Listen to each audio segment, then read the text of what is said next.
कटावा के डरे बोलता नहीं बापा या दादावा के हर देवो तोर शादी के कटावा के डरे बोलता नहीं बापा या दादावा के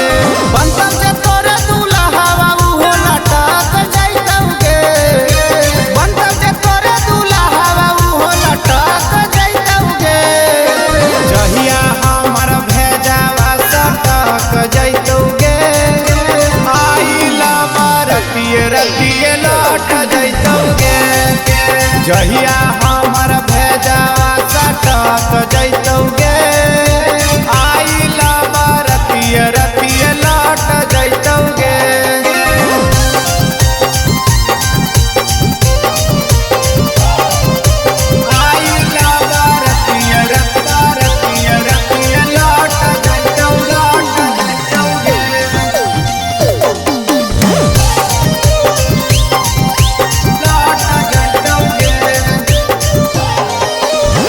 बड़ा बड़ा लोग से है जान पहचान गे थाना पुलिस डरो है हमर खानदान से हमर खानदान से बड़ा बड़ा लोग से है जान पहचान गे थाना पुलिस डरो है हमर खानदान से जान से आई तब दोनों के पीछे मेरा ताक जाइतौगे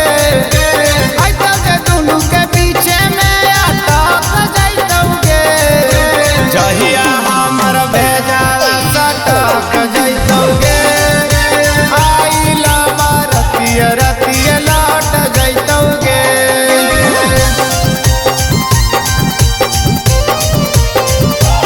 आइला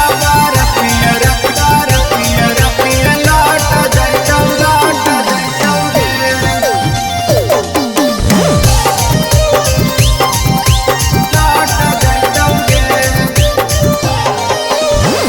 बम बारूद के हम खोल ले फार्म के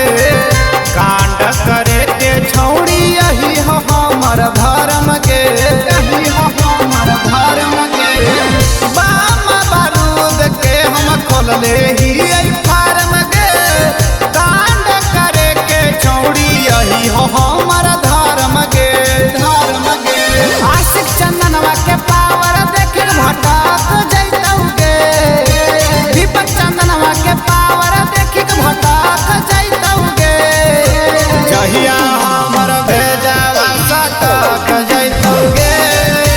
आइला रतिये रतिये लौट जाइतौगे लाश गिरा देबोगे लाश की समझ ली कोई बोलते रे।